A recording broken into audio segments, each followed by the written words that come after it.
Okay, ladies and gentlemen, as the PM, first, I'll tell you about the status quo.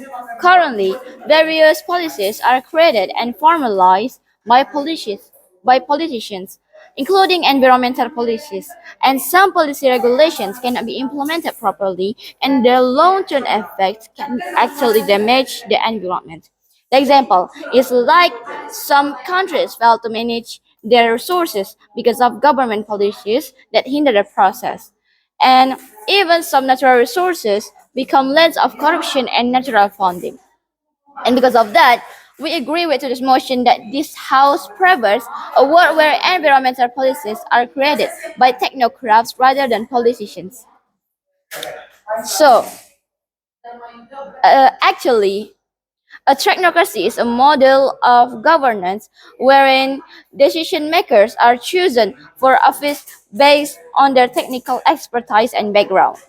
A technocracy differs from a traditional democracy in that individuals selected to a leadership role are chosen through a process that emphasizes their relevant skills and proven performance, as opposed to whether or not they fit the majority interests of a popular vote. The individuals that occupy such positions in a technocracy are known as technocrats.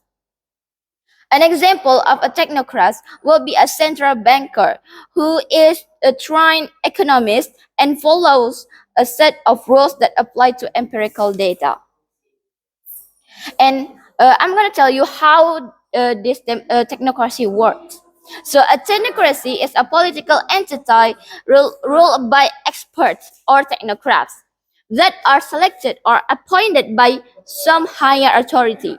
Technocrats Technocrats are supposedly selected specifically for their expertise in the area over which they are delegated authority to govern.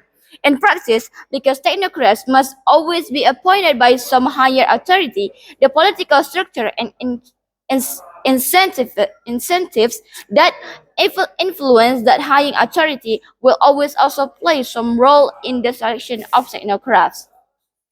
An official who is labeled as a technocrat may not possess the political savvy or charisma that is typically expected of an elected politician.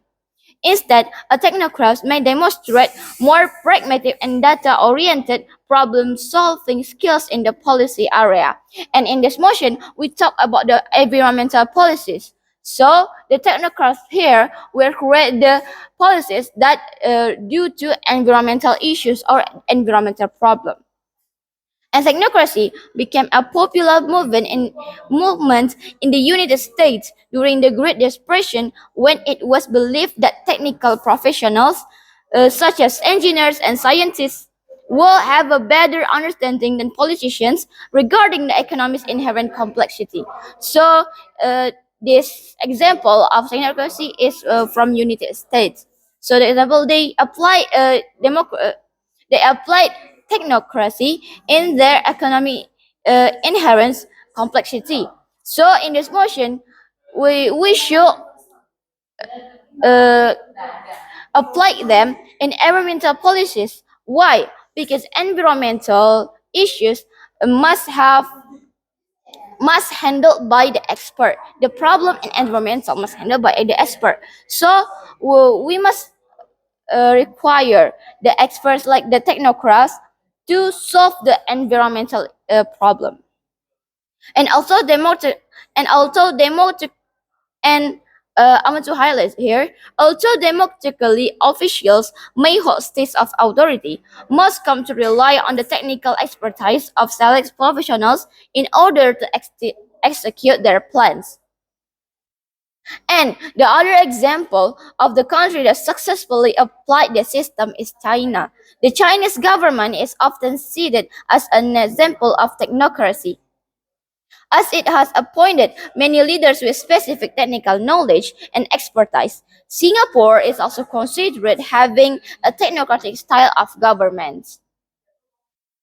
And then, what the benefits of this we shall perverse award where environmental policies are created by technocrats than rather than politicians is when this is applied, the things that due to environmental issues will get done faster and more efficiently because there isn't hundreds of special interests or party lines holding things back. And the government will be run almost like a corporation with a panel of elite scientists having the final word at the very top, along with a system of judges of criminal law. And before you go to each position, you get rigorous testing so no idiots fall through the cracks and get into a powerful position they shouldn't have. And generally, voters like someone who can appeal to them and are charismatic, not necessarily if they're best for the job. That's the flow of democracy. Action will finally be taken on the climate, and without extreme social conservatism holding it back, uh, and then we can more improve our environmental, like the environmental issue will be done with some solutions that come from the experts. And that's all about, and yeah, that's about my argument. Thank you.